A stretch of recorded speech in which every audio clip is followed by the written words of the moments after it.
Hello guys! Sa video po na ito ay i-share ko po sa inyo kung paano ang tamang settings ng ating YouTube channel.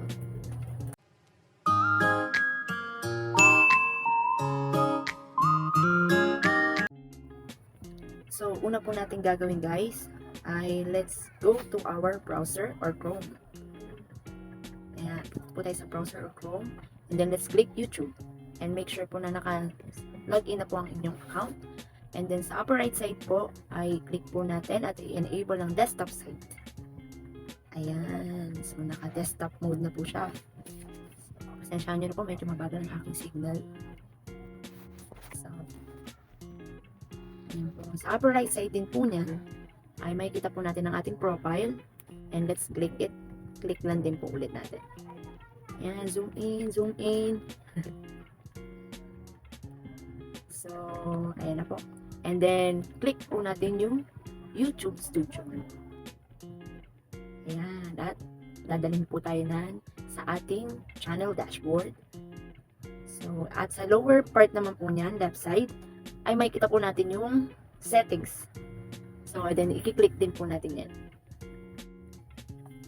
So, ayan po sa general, setting general, default units. Bali, ang gamit po kasi ng currency ng YouTube is dollars. So, hindi na po natin yung papalitan. And then, sa channel, ayan, basic info, country of residence. Siyempre po, dahil po tayo nasa Philippines at ang target viewers din naman po natin ay from Philippines. Po, keywords. Ito po ay isa sa mahalaga. Pili po natin ng maayos kung ano yung magagamitin natin keywords dahil isa po ito sa magiging paraan para maging mas searchable po yung ating mga video content at mas makakuha ng maraming views.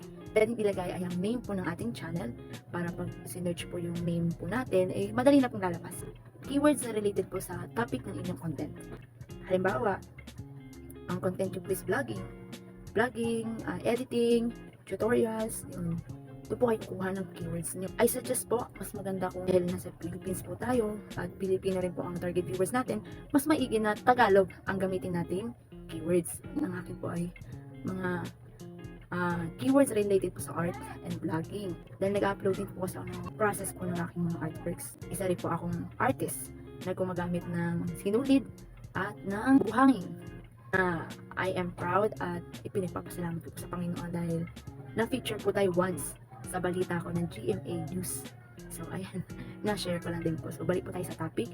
Para po, kung sino man po yung mangailangan sa ating content, pag sinearch po nila yung keywords po na yun, eh, madali po nilang makikita at mahanap ang ating mga content video.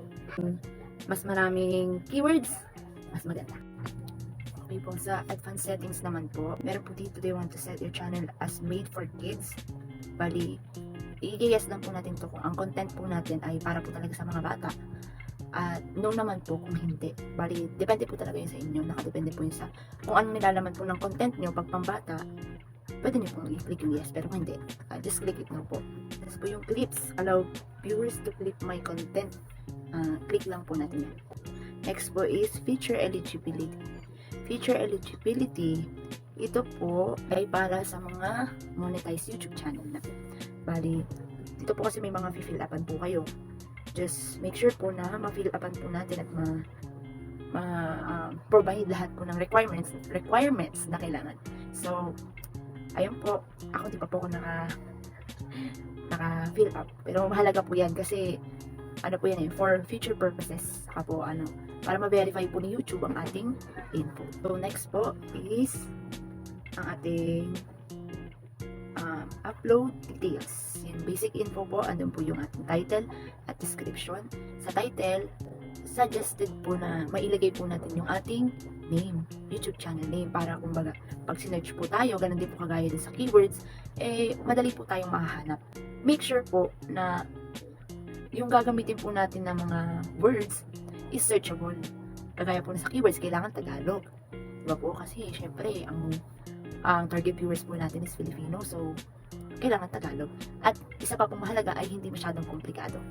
Ito po kasi pag finilaban din po natin itong mga itong title and description, eh less hassle na po sa atin kasi pag every time po na mag-upload na po tayo ng ating mga video content, hindi na po natin kailangan i-type po ulit yun dahil automatic na po siya nalalabas. Kaya it's a good po na ma-fill upan. So, dito naman po sa ating description is pwede po natin ilagay dyan yung info ng ating mga video content, kung ano pong nilalaman nito, sa intro, hanggang sa matapos, pwede naman po yun. At pwede rin po natin ilagay yung ating mga past content na gusto po natin ma-introduce sa ating mga viewers na pwede po nilang panoorin, pwede po nilang balikan, pwede po tayo maglagay ng mga word of appreciation sa ating mga viewers. Depende rin po talaga sa atin kung ano po gusto natin ilagay doon, or kung wala, mas maganda meron. Sa visibility po, gawin po natin yung public. Dito naman po sa tags, line sa keywords, pwede nyo rin po ilagay yung pangalan po ng inyong channel. Halimbawa, kung tutorial po yung video nyo, ilagay nyo rin po tutorial, or vloggers, one-time vlogger, kung vlogger po kayo. Ganun. Ganun din po yung kagaya sa tags. At mahalaga lang din po na maging searchable po yung ilalagay po natin doon. At dito naman po sa may permissions, gagamitin lang po ito kung meron po kayong ka-share sa inyong YouTube channel, merong nag-run ng iyong channel bukod po sa iyo. Ayan, pwede nyo po siyang i-add dyan. Dito po sa automated filters, meron po mga moderators, ganoon lang din po yun. Kung meron po kayong mga kahalili na nag-run ng iyong YouTube channel, ilalagay nyo lang po yung i-fill up nyo lang po. Ayun, sa defaults naman po ay makikita nyo yung patungkol po sa mga comments. Ngayon, nasa inyo po ito kung gusto nyo pong i-allow lahat ng comments, kung meron po kayong gustong i-hold or i-review nyo po muna bago mailabas. Yan, store choice naman po kung ano po yun sa inyo. Ako pinalitan ko po ng allow or comment. Kaya alam po natin na makapag-comment ang ating mga viewers para rin po malaman po natin kung ano yung mga dapat i-improve, kung ano po yung mga suggestion, concerns, po. Pero kung halimbawa meron po mga basher at ayaw nyo po ng mga negative comments, pwede nyo naman po yung i-hold or i-review. At dito naman po sa agreements.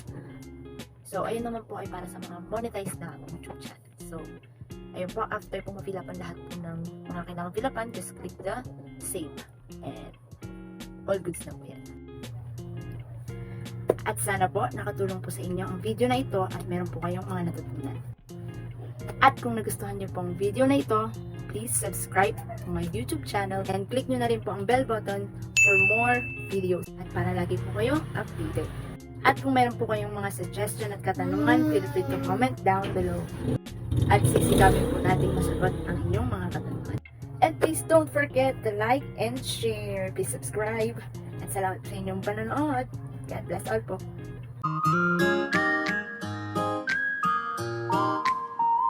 At kung meron po kayong mga suggestion at comments, at kung nagustuhan niyo po ang video na ito, ang galing ko dito.